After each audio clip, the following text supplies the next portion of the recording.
Hello दोस्तों, जय हीरा classes में आपका स्वागत है। आज हम लोग इस वीडियो में क्लास 8 के chapter direct and inverse proportions के बारे में डिस्कस करेंगे। सबसे पहले आइए जानते हैं कि डायरेक्ट प्रोपोर्शन होता क्या है। तो उदाहरण के लिए मान लीजिए हम एक दुकान पे गए और 2 पैकेट बिस्किट खरीदे, तो उसने जो है 10 रुपये प्रति पैकेट के हिसाब से 20 रुपया लिया। उसी समय 3 बच्चे और हमारे पास आ गए जो जान पहचान के थे, तो हमने दुकानदार को कहा कि 3 पैकेट बिस्कुट और दो, तो उसने 3 पैकेट बिस्कुट दिया और कहा साहब 30 रुपया और दीजिए, तो हमने उसको 30 रुपया और दिया। तो यहाँ हम क्या देखते हैं कि जैसे जैसे बिस्किट के पैकेट की संख्या बढ़ते जाती है उसका कॉस्ट बढ़ते जाता है। तो ये जो रिलेशन है बिस्किट के पैकेट की संख्या और कॉस्ट में किस प्रकार है, थोड़ा उसे देखें। तो देखिए, कॉस्ट ऑफ बिस्किट पैकेट, ये मान लीजिए रुपये में है, और नंबर ऑफ बिस्किट पैकेट। तो यहाँ देखिए कि जब हम दो पैकेट बिस्किट लिए तो उसने हमसे कितना रुपया लिया, 20 रुपया। जब फिर हमने 3 पैकेट बिस्किट लिए तो उसने हमसे कितना चार्ज किया, 30 रुपया। इस प्रकार मान लीजिए 5 पैकेट हम टोटल लिए तो कितना चार्ज किया उसने, 50 रुपया। तो अगर इस क्वांटिटी का कॉस्ट जो है बिस्किट का और बिस्किट पैकेट की संख्या से इसको इससे डिवाइड करें, मतलब ये दोनों क्वांटिटी का रेशियो ले, यानी इसको मान लीजिए जनरलाइज फॉर्म में अगर हम x से डिनोट करें और इस क्वांटिटी को जनरलाइज फॉर्म y से डिनोट करें, तो x डिवाइडेड y जो है रेशियो, यहाँ देखिए क्या आया 10, यहाँ क्या आया 30/3 10, यहाँ क्या है 50/5 10। तो यहाँ हम क्या देख रहे हैं कि रेशियो कांस्टेंट है। तो जब दो क्वांटिटी में इंक्रीज, मतलब एक के इंक्रीज होने से इस प्रकार दूसरा भी इंक्रीज होता है, या इसके डिक्रीज होने से दूसरा भी, उल्टा कर चलिए, इसके डिक्रीज, क्वांटिटी की डिक्रीज होने कॉस्ट भी डिक्रीज होता है। इस प्रकार कि इन दोनों क्वांटिटी का रेशियो जो है वो कांस्टेंट हो, तो इस प्रकार का जो वेरिएशन है उसको हम लोग बोलते हैं डायरेक्ट प्रोपोर्शन। अब इसको देखिए, वर्ड में इस प्रकार इसको दिखाए हैं, 2 quantities x and y are said to be in direct proportion if they increase or decrease together in such a that, मतलब दोनों बढ़ेगा या दोनों घटेगा, together in such a manner that the ratio of their corresponding values remains constant, that is x by y equal to k, where k is a constant, where K is a positive number, constant तो है और positive number है। तो इस प्रकार जो है direct proportion को समझे हम लोग। अब यहाँ देखिए, जब इसको जनरलाइज फॉर्म में x को इस वैल्यू को दिखाए तो इसको हम लोग x1 अगर कहें और ये वैल्यू x2 सॉरी y1 हुआ, यहाँ पे इसको अगर x2 से डिनोट करते हैं, इसको y2 से, इसको x3 से, इसको y3 से, तो हम लोग यहाँ क्या देख रहे हैं कि x1 by y1 equal to x2 by y2, x3 by y3, ये सब क्या है, बराबर होते हैं, इक्वल होते हैं। और वो किसके बराबर होता है, वो कांस्टेंट ऑफ प्रोपोर्शनलिटी जो के दिखा है उसके बराबर होता है। आइए अब समझे कि इन्वर्स प्रोपोर्शन क्या होता है। 2 क्वांटिटी इन्वर्स प्रोपोर्शन में है तो इसका क्या तात्पर्य है। तो मान लीजिए हम लोग किसी हाईवे पर कार से जा रहे हैं, कार की जो है स्पीड है वो 40 किलोमीटर पर आवर है, तो वो जो है 20 किलोमीटर का जो डिस्टेंस है वो कितने मिनट में कवर कर लेगा, 30 मिनट में। इसी प्रकार अगर मान लीजिए ये हम जो है स्पीड को बढ़ा के 80 किलोमीटर पर आवर के स्पीड से चला रहे हैं, मतलब हाईवे खाली है, स्पीड में 80 किलोमीटर पर आवर के स्पीड जा रहे हैं, तो 20 किलोमीटर की दूरी को अब कितने मिनट में तय तक कर लेगा?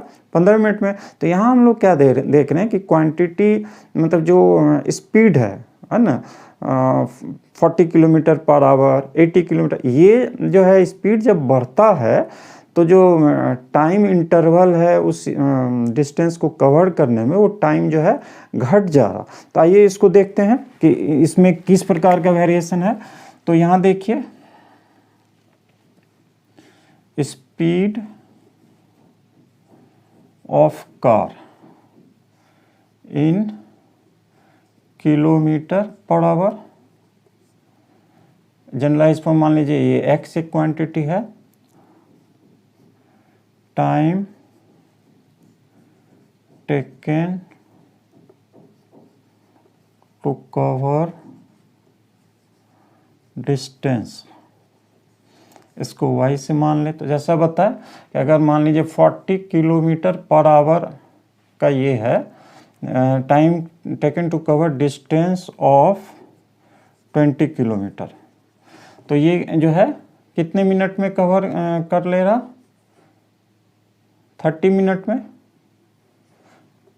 टाइम को हम अगर मिनट में दिखाएं इस प्रकार, तो 30 मिनट में वो कवर कर रहा। अब अगर मान लीजिए इसको हम स्पीड बढ़ा दें 80 मिनट पर आवर, तो ये कितने मिनट में कवर कर ले रहा? 15 मिनट में। तो यहाँ जो है देखिए, यहाँ क्या है कि जैसे जैसे ये बढ़ रहा तो ये डिक्रीज हो रहा। अब देखिए यहाँ जो है 40 इंटू 30 यानी x इंटू वाई अगर करते हैं हम लोग, तो ये कितना आता है? देखिए ये हो गया 1200। और इस केस में देखिए, अगर x1 y1 इस वैल्यू को x1 से डिनोट कर दें, इसको y1 से, तो ये हुआ। इसी प्रकार ये जो ऑब्जर्वेशन है इसको x2 से डिनोट कर रहे, जनरलाइज फॉर्म में xy है, ये पर्टिकुलर एक जो ऑब्जर्वेशन है, सेट ऑफ ऑब्जर्वेशन, उसको x2 y2 से इस प्रकार दिखाएं। तो देखिए यहाँ जो है x2 y2 ये क्या है? 80 इंटू 15। तो यहाँ भी देखिए ये कितना आ गया, ये देखिए, तो ये आ जाएगा आपको 1200, ये भी 1200 आ गया।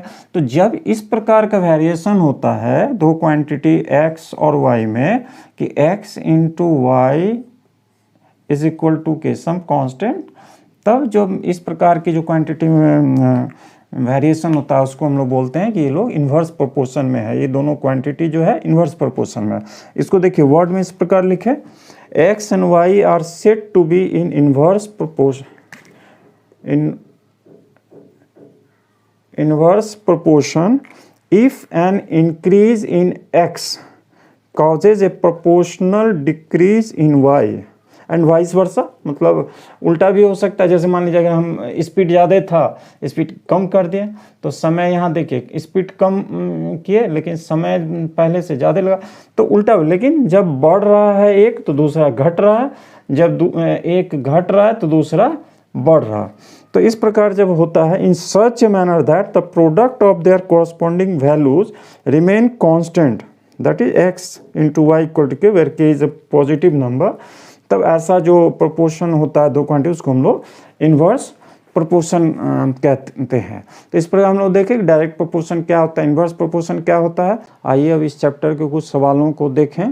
पहला सवाल इस प्रकार है, a loaded truck travels 14 kilometre in 25 minutes. If the speed remains the same, how far can it travels in 5 hours?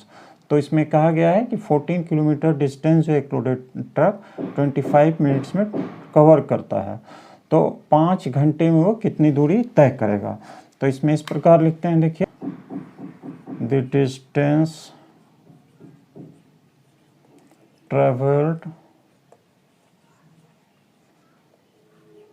By the loaded truck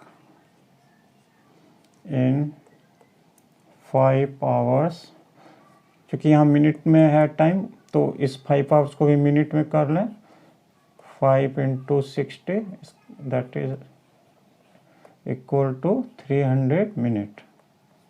So let the distance traveled by the loaded truck in 5 hours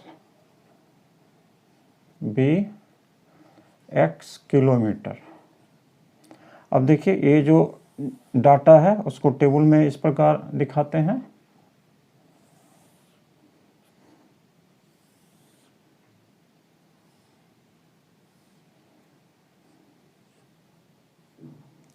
distance travelled in kilometre और यहाँ जो है time in minute. देखिए 14 kilometre जो है distance travel कर रहा है 25 मिनट्स में। यहाँ पे जो है x किलोमीटर जो हम लोग माने हैं वो ट्रेवल कर रहा है 300 मिनट में। ठीक है, ये x निकालना है। अब देखिए जैसे जैसे जो है समय अंतराल बढ़ता है दूरी बढ़ेगी। इस चूँकि स्पीड कांस्टेंट है तो ये एक डायरेक्ट प्रोपोर्शन का केस हुआ, तो इसको हम लोग इस प्रकार लिखेंगे since speed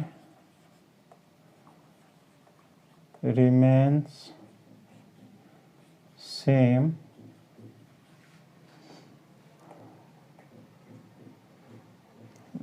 since speed remains same, distance traveled is directly proportion to time. So we have directly proportional है, तो इससे हम क्या लिख सकते हैं, क्योंकि रेशियो सेम होता है 14 divided by 25 equal to x by 300 implies that, ये देखिए 14 into 300 this is equal to 25x implies that x equal to 14 into 300 divided by 25। ये देखिए ये 12 टाइम्स जो है 300 इधर जो है 25 से 12 टाइम्स कट जाएगा, डिवाइड हो जाएगा। अब इसको हम लोग मल्टीप्लाई कर दें तो 140 और 28 यानी 168, और x हम किलोमीटर में लिखे हैं माने हैं, तो ये 168 किलोमीटर डिस्टेंस ट्रैवल करेगा कितने समय में, 5 घंटा में। इसको वर्ड में हम लोग भी इस प्रकार लिख देंगे, thus the truck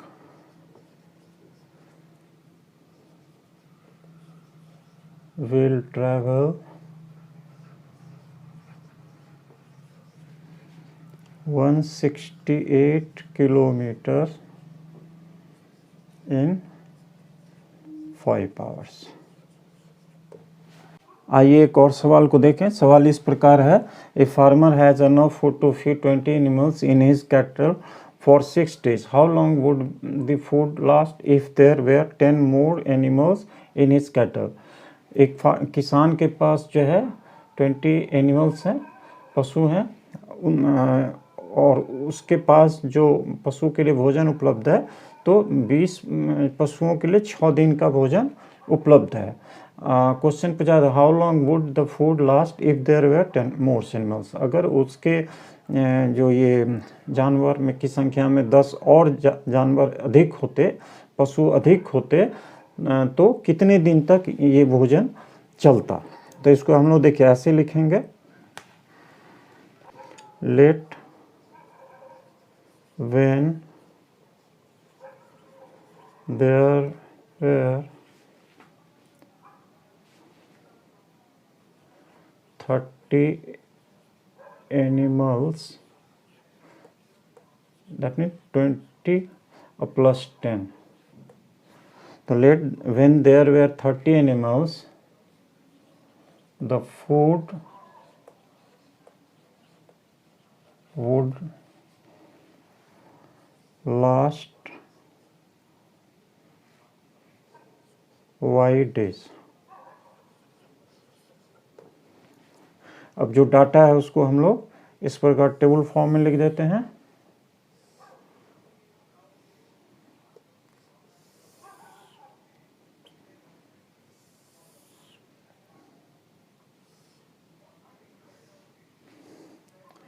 इसमें दे दीजिए नंबर ऑफ एनिमल्स, यहाँ number of days food last. अब देखिए नंबर ऑफ एनिमल्स 20 है, तो क्वेश्चन में कहा गया है कि भोजन जो है 6 दिन तक जानवरों के लिए उपलब्ध है, चलता है।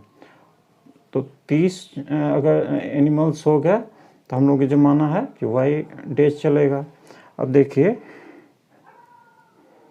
जैसे जैसे जानवरों की संख्या बढ़ेगी, भोजन जो उपलब्ध है उनके लिए वो क्या है, घटेगा। तो यहाँ हम लोग क्या देख रहे हैं,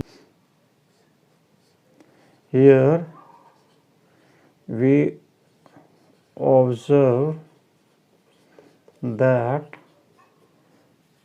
द क्वांटिटीज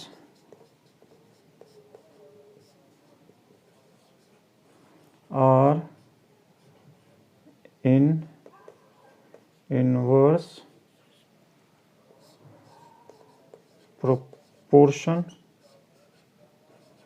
यहाँ हम लोग देख रहे हैं कि जो दोनों क्वांटिटी है इन्वर्स प्रोपोर्शनल में है। सो वी हैव, तो इन्वर्स पोजीशन के केस में क्या होता है, देखिए दोनों का प्रोडक्ट, जैसे डायरेक्ट प्रोपोर्शन में रेशियो लेते हैं, इसमें क्या होता है 20 × 6 will be equal to 30 × y। देखिए इसका इम्प्लाइज दैट y निकालना है, तो y equal to 20 × 6 divided by 30। देखिए ये इस प्रकार कट जाएगा और ये इस प्रकार, तो कितना आया 4। Thus food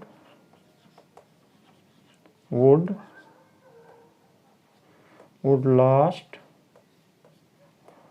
for 4 days when the number of animals